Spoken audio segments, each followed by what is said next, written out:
How do you avoid picking the wrong agent for the biggest transaction of your life? Well, I'm going to tell you.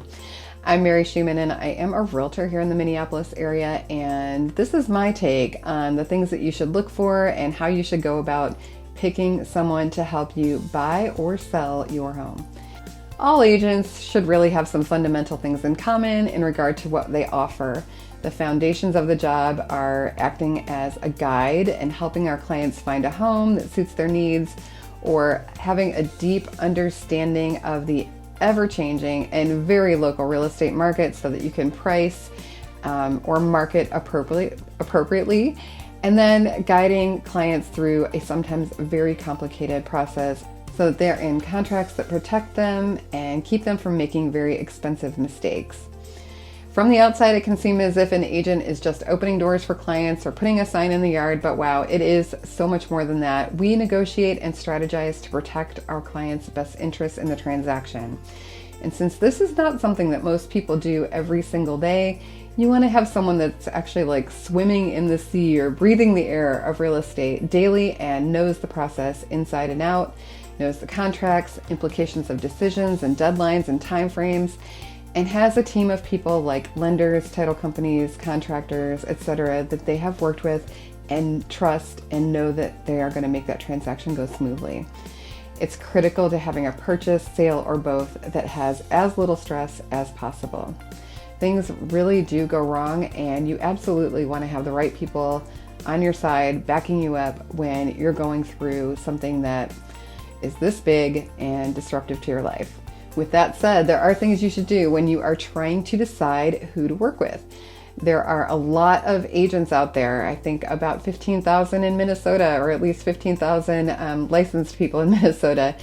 And you should look for someone that can really protect you and that you can trust and want to work with. So what qualities should you be looking for in an agent?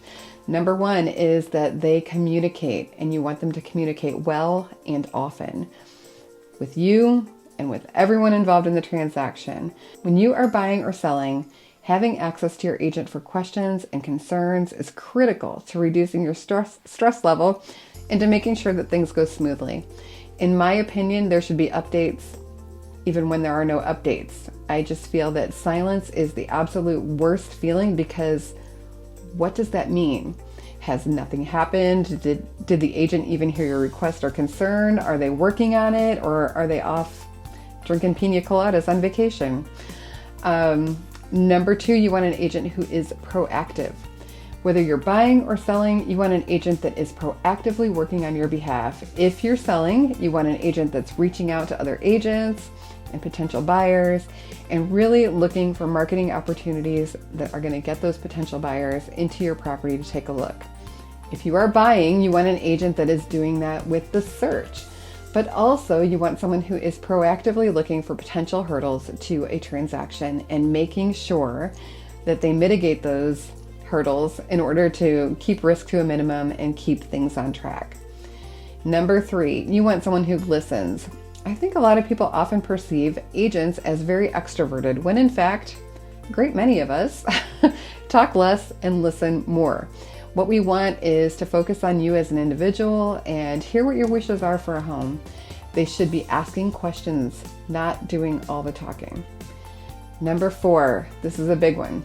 They are client motivated. If the client isn't winning, the agent isn't either. The client needs to come first, and a good transaction can follow. We are actually ethically bound to this, but more than that, it should be a natural inclination. It really makes me a little green around the gills when someone seems to be out for a paycheck. It's true that we do not get paid unless a transaction closes, and I think that naturally may lead to some suspicion about like motives. But at the same time, I know that the very last thing I want is a client that is not happy with me. And I don't want them to feel like I was more interested in a paycheck than in getting them exactly what they wanted. Happy clients are the most important thing to an agent's business. It's to my personal business anyway, because I want to thrive, and these are the people that will speak on my behalf, either to friends and family or leave a Google review. Whatever it is, I need them to be pleased with me and refer people to me. Number 5, You want an agent that is adaptable. You want someone that can change course if needed. You want someone that can communicate in the style that you prefer. Do you like a text chat? Do you prefer emails? Or do you want to talk on the phone or meet in person? Some senior clients really like to do things one-on-one, and your agent should be willing to do that. I'm going to add another little twist here. I think that agents should be inclusive as well, because one of my frustrations when we purchased our last home here in Minnesota was that the agent chose to only communicate with my husband, and I found this sexist, rude, and odd, considering I was an equal partner and also my husband actually had fewer preferences and it was more up to me. Number 6, you need somebody who's going to know the motivations of their client. So if you're selling a home and you want a quick sale and you just want to get out from under the property and move on, or maybe your main priority is getting a little bit more money and your agent can help you pick a better time to market the home where you're going to get a higher price. Number 7, they aren't afraid to give references, or they have a really good list of reviews. You should read what others have said about the agent and see if it fits with what you hope for, expect, and want in an agent. So how do you find the one?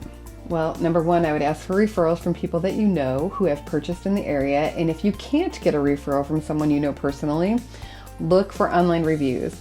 I always ask my clients to put a review on Google. I just want other people to see what kind of experience my clients have had when working with me. Interview the agent, see if you feel like this is someone that understands your perspective and that you feel will work in your best interests. Real estate transactions are often extremely stressful and also very personal, and it's an emotional time. You really want to find someone that gives you that feeling of confidence. Questions that you might want to ask are, how long have you been working in real estate, or how many transactions do you do in a year? Are you full-time or are you part-time? I personally cannot understand how someone can effectively do this job part-time, because there are days when 12 hours don't seem like enough. What kind of clients do you work with? Some agents only take listings. Some agents only do buyers. Some do both. Some agents specialize in particular real estate segments like commercial, investment properties, or luxury. My specialty has been relocation. Although I don't limit my practice to people only moving from out of state, it is very helpful if you're looking for someone with that experience. Do you work on a team, or are you an individual agent? And I think this is something that is not widely understood outside the industry.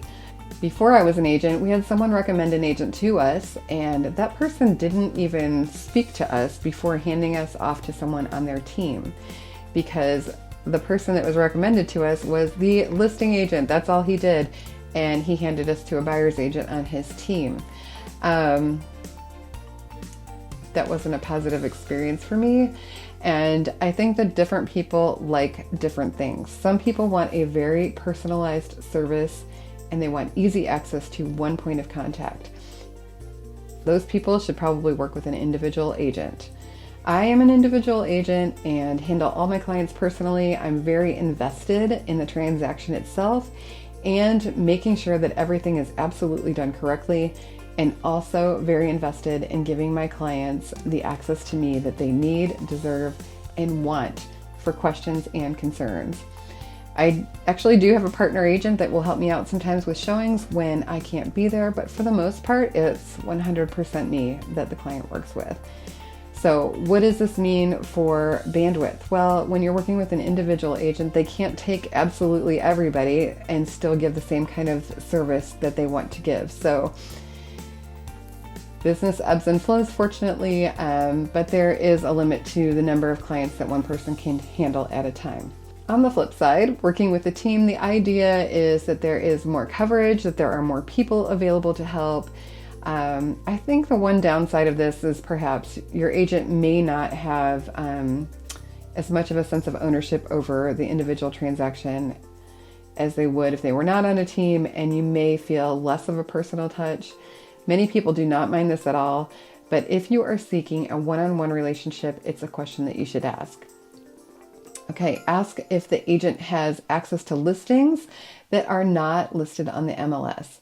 I work in a large office and we have a lot of properties that are only marketed within our office, and that can be a competitive advantage to a buyer because they have this list of properties that they can look at that no other buyers are looking at.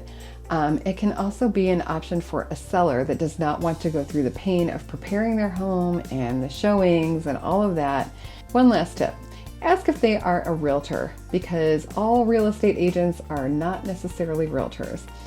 Realtors are members of the Association of Realtors, and they adhere to a code of ethics, and that is more than voluntary. Not doing that will result in disciplinary action, fines, potentially losing access to the MLS, or potentially losing your license. So look for a realtor. If you have questions, please let me know. I do love to talk to people that find me on YouTube, and I'd love to talk to you.